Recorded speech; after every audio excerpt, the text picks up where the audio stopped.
Berlin, 1944. A city still pulsing beneath the ruins. The sound of distant bombs mixed with the monotonous clatter of typewriters inside the Ministry of Health. In the dim corridors of the Charité Hospital, one of the Reich's most prestigious medical centers, Dr. Friedrich Adler moved like a ghost in a white coat. Once celebrated as a man of science, he now served a darker cause, supervising a series of classified medical experiments approved by the SS. The city was collapsing, yet behind closed doors life continued with mechanical precision. Trains still brought subjects from the camps, laboratories still glowed with sterile light, and in the doctor's office, framed by the cracked window, stood a photograph of his wife, Clara Adler, a woman of elegance, a pianist who once filled their home with nocturnes and laughter. Now she was nothing but a shadow drifting through the corridors, volunteering as a nurse for the same program that devoured the doctor's soul. Rumors moved like smoke through the building about the things being done to prisoners in the sub-basement, about doctors who stopped being doctors, about women who disappeared. Friedrich never believed them. Until one night, a sealed envelope appeared on his desk. No signature, no name, only a single line. "Your wife is part of the experiment." That night, Berlin did not sleep. The sky was trembling under the distant rumble of explosions, and the streets below the Adler's apartment were painted in the pulse of sirens and fear. Yet inside, the silence was worse than the chaos outside.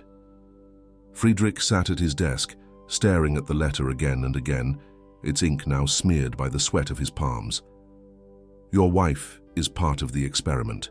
The words seemed to crawl off the paper, twisting and reshaping themselves into something almost alive, as if whispering a truth too unbearable to face. He wanted to believe it was a cruel prank, perhaps the work of a jealous colleague, or one of the informants who lurked within every wall of the Reich's medical institutions. But deep inside, beneath the layers of discipline and denial that had guided his career, a darker intuition was awakening, a quiet certainty that something inside his own home had already been poisoned. The following morning, Friedrich entered the Charité earlier than usual. His boots echoed down the marble corridor, where the portraits of physicians from past centuries stared at him with accusing eyes. On the door of Laboratory 3B hung a sign he had never noticed before: Zugang verboten. Nur mit Sondergenehmigung des Reichsgesundheitsamtes. Access forbidden without authorization. He hesitated only for a moment before turning the handle. The metallic scent of formalin and ether hit him immediately, sharp and cold, cutting through the air like invisible glass. The corridor beyond was lit by flickering fluorescent bulbs that buzzed like flies over rotting meat.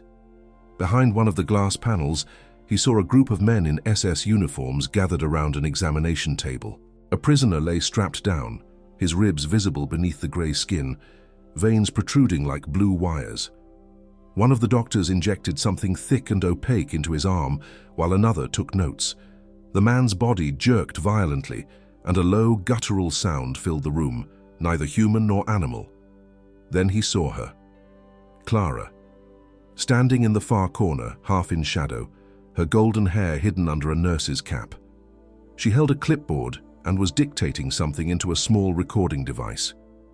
Her tone was detached, professional, as though she were describing a laboratory rat, not a man dying before her eyes. For a long moment, Friedrich couldn't breathe. The world around him dimmed, the buzz of the lamps merging with the pounding of his heart. Clara had told him she was working in Dahlem, assisting wounded soldiers, not here, not in this place that stank of death and secrecy. When she finally looked up, their eyes met through the glass. She froze. The clipboard slipped from her hands. One of the SS officers turned sharply, barking, "Dr. Adler, you shouldn't be here." But Friedrich barely heard him.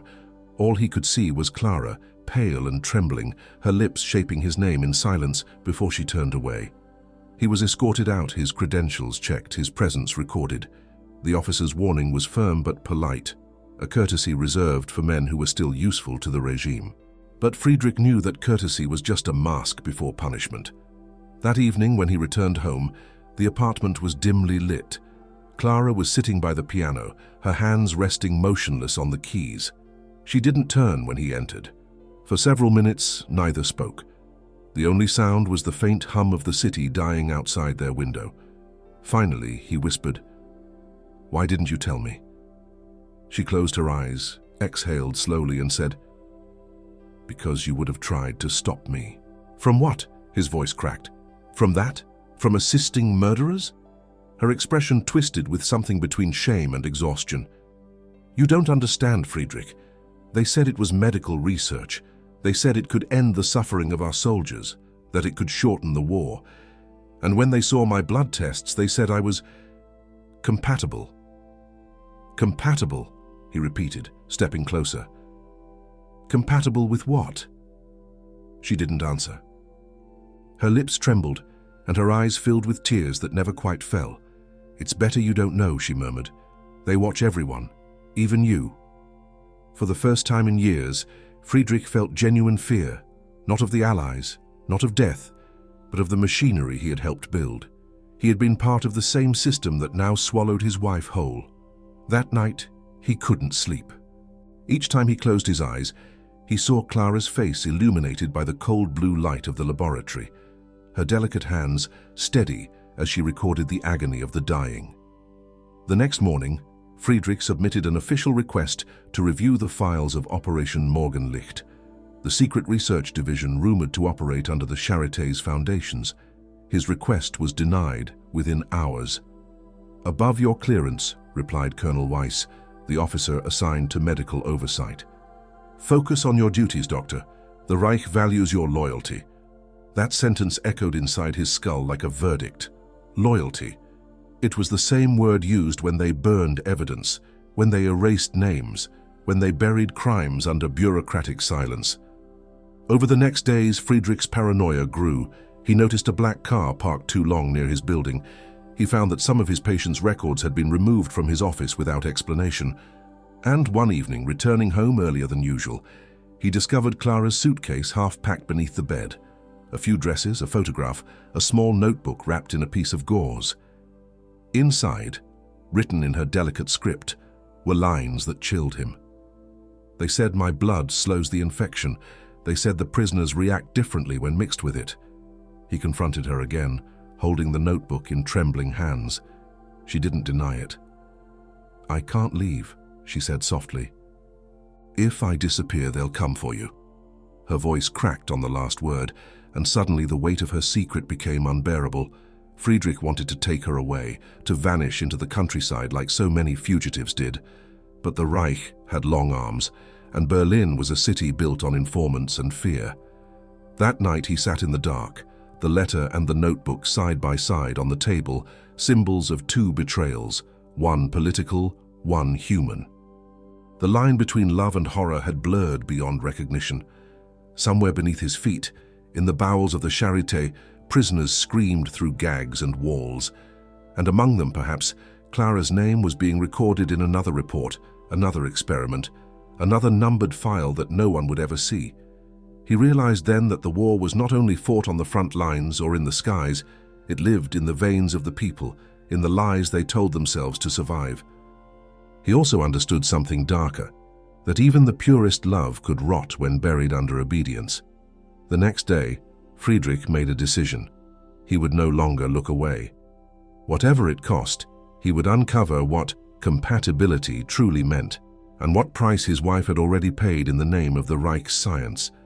But as he walked through the corridor toward the forbidden wing once again, the same officer from before stopped him, smiling thinly. "Dr. Adler," he said, his tone almost friendly. "Curiosity is a dangerous thing these days." Friedrich smiled back, though his heart was pounding. So is ignorance. And for the first time, he realized that the cracks weren't only in the system. They were in his own soul, spreading quietly, waiting to break everything he thought he was. The night he chose to uncover the truth, the air in Berlin was heavy with ash and silence.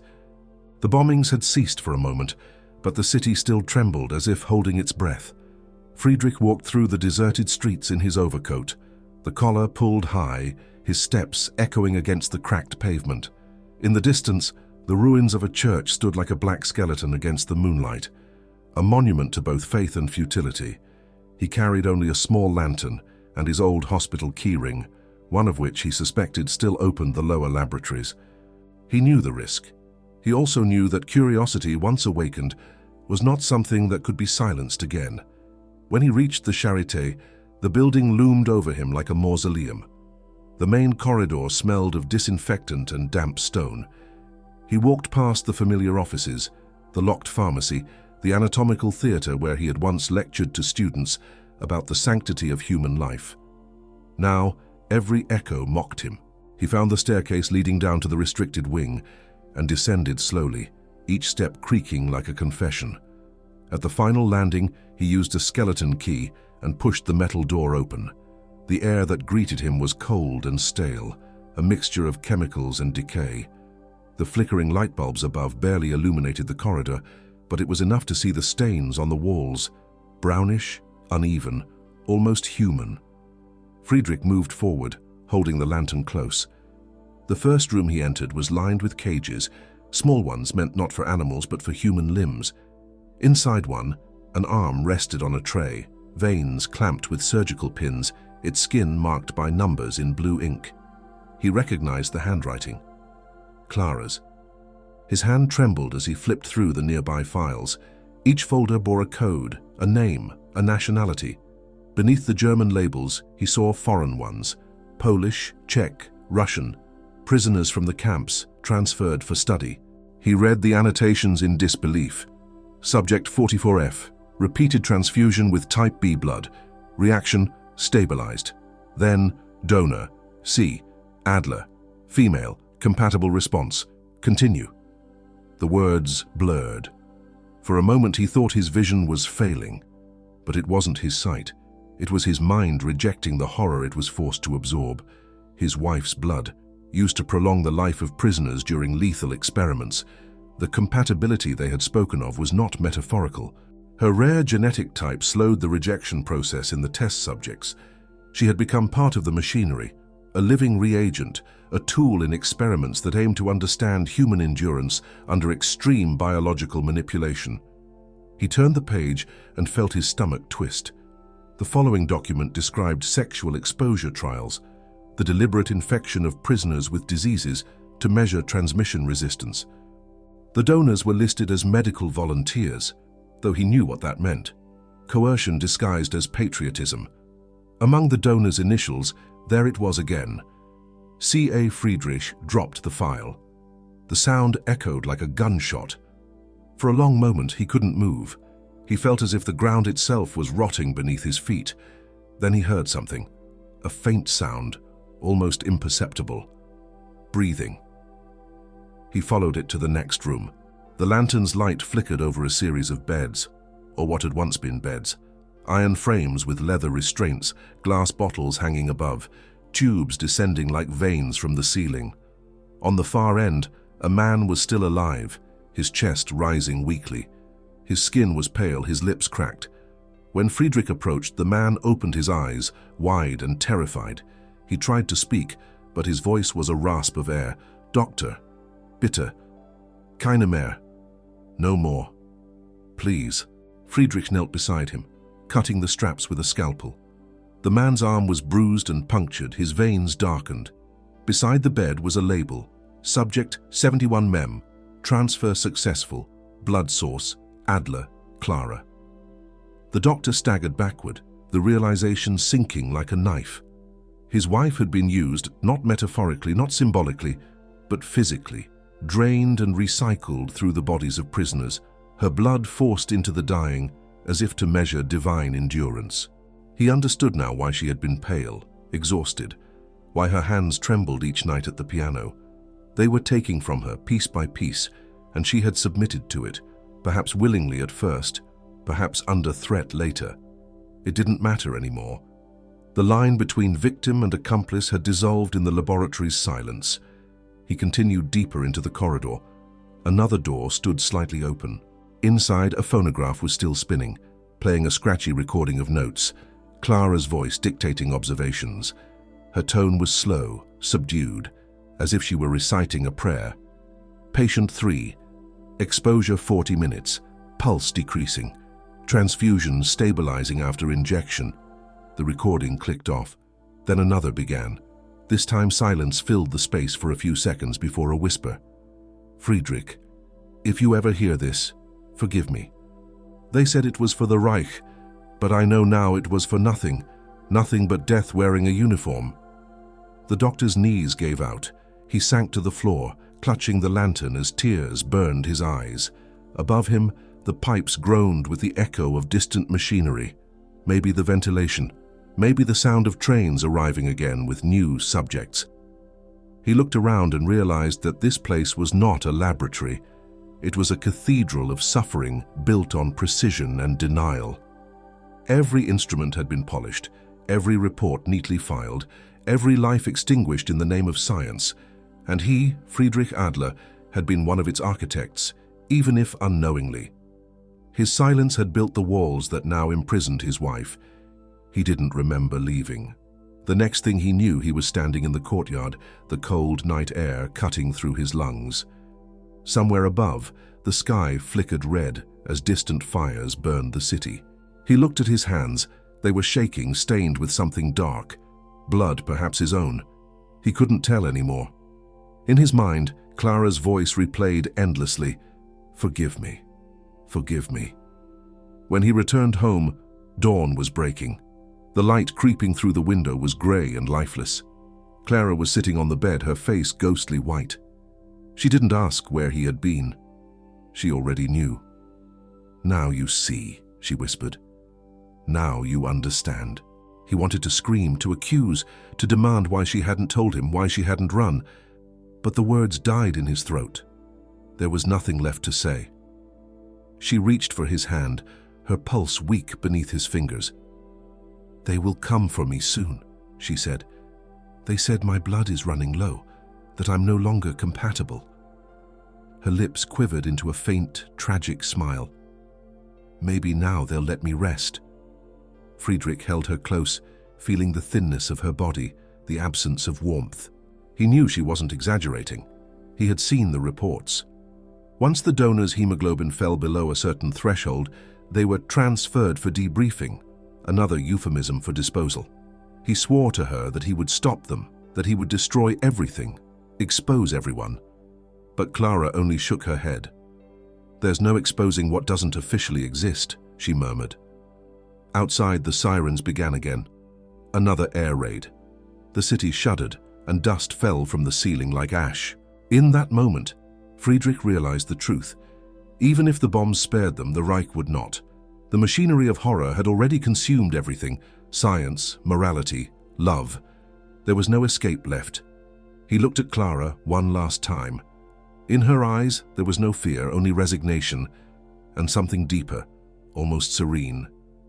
Perhaps she had already accepted her death as atonement for what she had done, or what she had allowed to be done. Friedrich wanted to believe that somewhere, beyond this city of ruins, there still existed a place untouched by such corruption.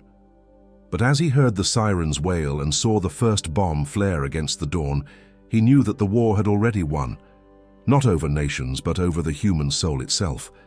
That was the morning he made his final decision. If the world refused to remember, he would make it remember, even if it meant burning the truth into its own ashes. The days that followed blurred into one long and sleepless haze. Berlin was collapsing above ground, but beneath it, in the corridors of medicine and secrecy, another kind of collapse was unfolding. Quieter, more deliberate.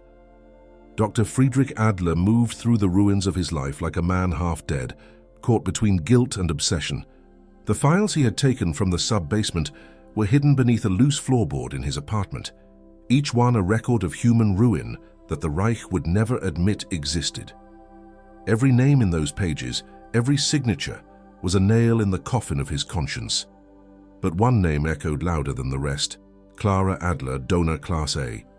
She no longer played the piano. Her hands trembled too much now, the veins on her arms faintly bruised from countless extractions. She would sit by the window, gazing at the smoke that rose from the city, her skin pale as porcelain, her breath shallow. Friedrich tried to feed her, to speak to her, but she responded in fragments, half lucid, half lost. Sometimes she murmured things in her sleep, phrases in German, Polish, even Latin, pieces of procedures, doses, patient codes. The words of science turned into the babbling of the damned. At night, he would wake to find her weeping soundlessly, her fingers tracing invisible notes on the bedsheet like she was still trying to play a sonata only she could hear. The Reich was crumbling. Rumors spread through the hospital of the Allied advance, of officers fleeing with forged papers. The SS began burning archives, closing entire wings, transferring key personnel to new assignments in Bavaria. Friedrich knew what that meant. Disappearance. Erasure. The laboratory beneath the Charité would not exist in a matter of days. Every record, every corpse, every name would vanish into smoke. And with it, the truth about Clara. One night, as the bombings drew closer, he was summoned to meet Colonel Weiss, the man who had once denied him access to Operation Morgenlicht. The meeting took place in what remained of the hospital's conference room, its windows shattered, the curtains burnt. Weiss poured 2 glasses of brandy, though his hands shook slightly as he did. "You've been restless, Doctor," he said. "Asking questions again. Not wise in times like these." Friedrich didn't answer. His gaze drifted to the colonel's uniform, the black fabric still immaculate, the insignia gleaming despite the dust of war. "You knew," Friedrich whispered. "You knew what they were doing to her." Weiss's smile was thin. "Your wife volunteered. No one forced her. The Reich rewards loyalty." "Loyalty?" Friedrich spat. "You drained her dry like an animal. You used her blood to prolong the agony of prisoners you were killing anyway." The colonel leaned closer, lowering his voice. "Be careful, Adler. The Reich will not survive this war, but it will not die either. Its ideas will persist through men like you, men who understand that morality is a luxury of peace." There was a long pause. Outside, the rumble of explosions rolled closer, shaking the floor beneath their feet. Then Weiss added quietly, "You have 2 choices. Burn the files and you live, or keep them and you join them." He nodded toward the window where the sky glowed red from the fires devouring the city. "History is written by survivors, not martyrs." Friedrich left without another word. That night he found Clara unconscious on the floor, a trail of blood on the tiles beside her. The glass syringe still lay near her hand. She had tried to end what they had begun, but failed. He carried her to the bed, wrapping her in blankets as the sirens screamed outside. Her eyes fluttered open once, faint, unfocused. "They said I was saving lives," she murmured, her lips barely moving. "But I think I was just saving them time." Then her breathing slowed, and she drifted into a silence deeper than sleep. For 3 days he cared for her as best he could. The city above them was burning. The hospital was half evacuated. When he finally returned there, the lower levels were sealed off. A soldier at the entrance told him the laboratories had been destroyed in a fire caused by the bombings, but Friedrich knew the precision of their destruction. It was not chaos, but cleansing. The SS had erased everything. The rooms where he had seen the cages, the beds, the recordings, gone. The hallway where his wife's name had been stamped on a report, gone. All that remained was the smell of smoke and the echo of something unspeakable. Still he descended, past the charred stairwell, into the blackness where no one dared to go. His lantern flickered in the ashes, revealing fragments, a shard of glass, a melted phonograph, a piece of a nameplate, Adler C. The sight shattered what little was left of him. He fell to his knees, his breath coming in ragged sobs. Somewhere beneath the debris he imagined her voice, soft and tired, whispering through the smoke, "Forgive me, Friedrich." When he emerged, dawn had broken over Berlin, pale and indifferent. Soldiers were loading trucks, burning documents, shooting the injured who could not move. The empire was eating itself. Friedrich walked through the wreckage, carrying a single folder pressed to his chest, the last surviving file of Operation Morgenlicht. Inside, only one page mattered, a blood analysis signed by Clara Adler, dated 2 weeks before her collapse. He had become the final witness of something that would never be believed. As the days passed, the silence grew heavier. The neighbors who once saluted him now avoided his eyes. The hospital stopped calling. The Reich had officially erased his existence from its records, his degrees, his title, his research, all gone. Only Clara's absence remained, a wound that refused to close. Then came the surrender. The Allies entered Berlin. They took over the Charité, questioned the surviving doctors, confiscated what few documents had not been burned. Friedrich presented himself voluntarily, offering the last file he possessed. The interrogator, a young British officer with tired eyes, flipped through the pages without emotion. "There's nothing here we can use," he said flatly. "Half the city claims to have been forced. Half claims to have resisted." "Which half are you, Doctor?" Friedrich didn't answer. He looked at the man, at the grey uniform that smelled of foreign tobacco, and realized that truth had no place left to live. The officer handed the file back. "You can go," he said. "Berlin's full of ghosts already." That night, Friedrich returned to his apartment for the last time. He placed the file on Clara's piano and lit a single candle beside it. The wax dripped slowly down the wood, filling the room with a faint scent of smoke and memory. Then he sat, pressing one trembling finger on a single key, middle C. The note rang hollow, hanging in the air like a confession. For a moment he imagined her sitting beside him again, her hands guiding his, her laughter echoing faintly in the room that had forgotten what joy was. Outside, snow began to fall, blanketing the ruins in fragile silence. He thought of all the lives swallowed by that silence, the prisoners, the doctors, the nameless subjects whose screams had been buried under reports stamped classified. And he realized that the greatest horror was not what had been done, but how easily it had been erased. When the candle finally burned out, Friedrich closed his eyes. He did not pray. He did not ask for forgiveness. He simply whispered into the darkness, "I will remember." And then, as if the city itself exhaled for the first time in years, the piano fell silent. But the truth, buried and trembling beneath the ashes of Berlin, refused to die with him. Years passed, but the ruins of Berlin never truly healed. Buildings could be rebuilt, but the silence beneath the stones remained, a silence that hummed with things never spoken aloud. The war had ended, the flags had changed, but for men like Dr. Friedrich Adler, the end brought no redemption, only endurance. He survived the tribunals, the screenings, and the endless interrogations by both the victors and the newly risen authorities who demanded evidence of guilt and innocence in equal measure. He was too useful to condemn, yet too tainted to restore.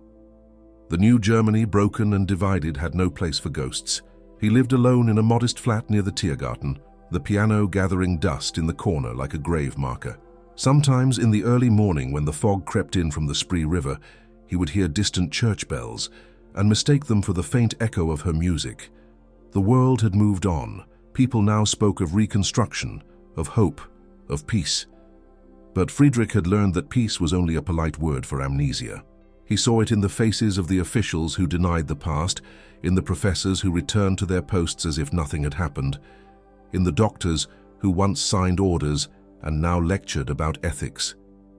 They spoke of progress, of science purified from ideology, but he knew that the same hunger, the same fascination with control, still pulsed beneath their white coats.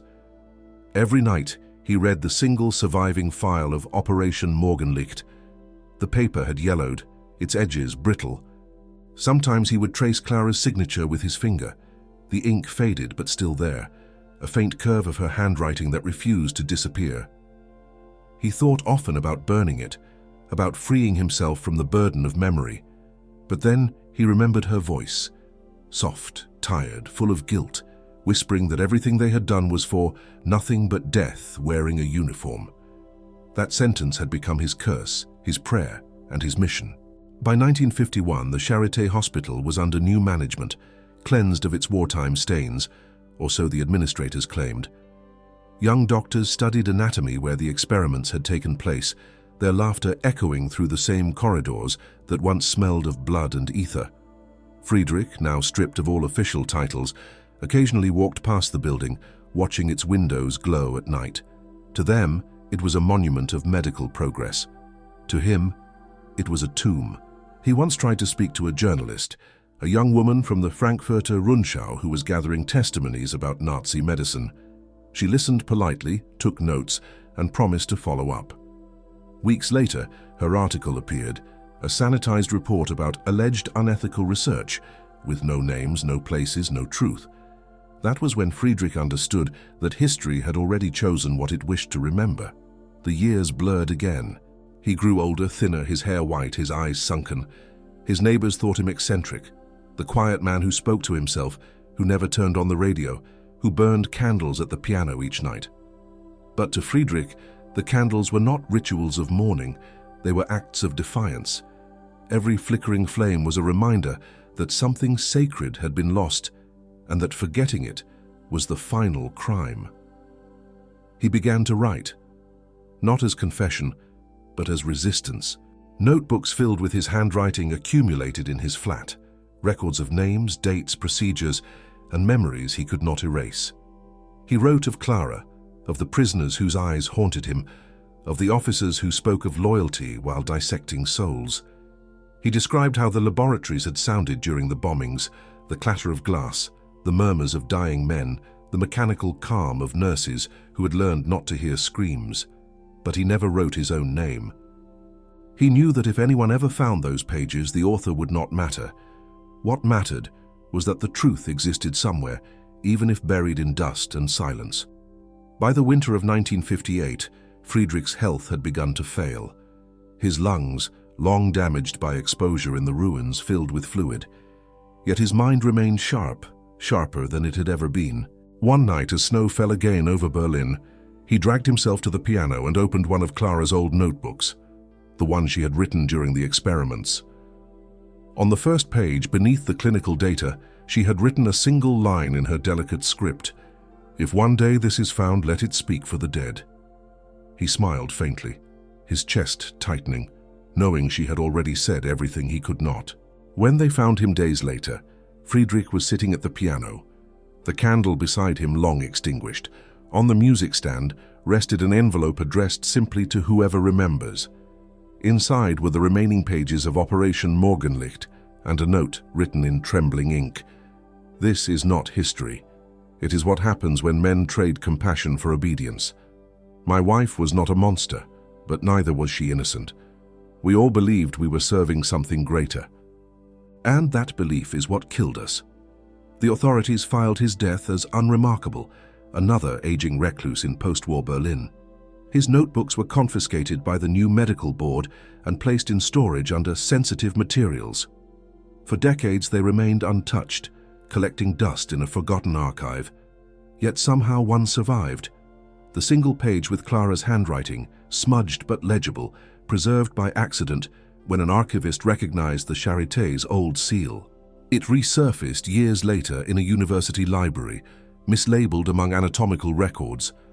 By then, no one remembered the name Adler. But those who read the document felt something strange, a chill, a whisper from a time that refused to stay buried. In the 1980s, a historian writing about Nazi medical crimes stumbled upon the fragment. He tried to trace its origin, but the records were incomplete. All he found were brief mentions of a Dr. F. Adler, who had vanished from official registries in 1945, and a notation that read, "Wife deceased, donor program terminated." The historian included it in his book, a mere footnote among hundreds of others. Few readers noticed it, but those who did described an unease they couldn't explain, as if the page itself carried something living, a faint pulse of the suffering it described. And so the truth remained, not exposed, not erased, but suspended in the twilight between memory and myth. The story of Friedrich and Clara Adler never reached the courts, the classrooms, or the memorials. Yet in some quiet way, it survived. In the way every city holds its ghosts, in the uneasy silence of the Charité's basement, where new pipes now run through the space once lined with cages. Sometimes maintenance workers report odd echoes there, the sound of faint music, a single piano note resonating through the walls when no one is present. Berlin rebuilt itself. Tourists walk its streets now, photographing the restored monuments, unaware of what still breathes beneath their feet. They pass the hospital, the gardens, the polished statues of scientists who served both medicine and ideology, and they see only progress. But if you listen closely beneath the hum of the city, you can still hear the silence that Friedrich left behind, not empty, but full, like the pause between heartbeats. It is the silence of witnesses who were never called to speak. And perhaps that is where the story belongs, not in archives, not in textbooks, but in the fragile space between forgetting and remembering. The war may have ended, but the echo of its experiments continues in every laboratory that values results over conscience, in every hand that obeys before questioning, in every system that calls cruelty by another name. Friedrich's final act was not revenge or redemption. It was remembrance. And remembrance is dangerous, because it demands that we look directly into the darkness and admit that it was human hands that built it. This was one among thousands of stories erased from the ashes of the Second World War, stories that the victors never told and the defeated never confessed. But each one matters because memory is the last form of resistance. If you've reached this far, remember them. Share what remains of their truth. And above all, never let the silence win again. This was only one of the many forbidden stories of the Second World War. If you wish to uncover more of what history tried to bury, subscribe, comment, and share this story so that it will never be erased again.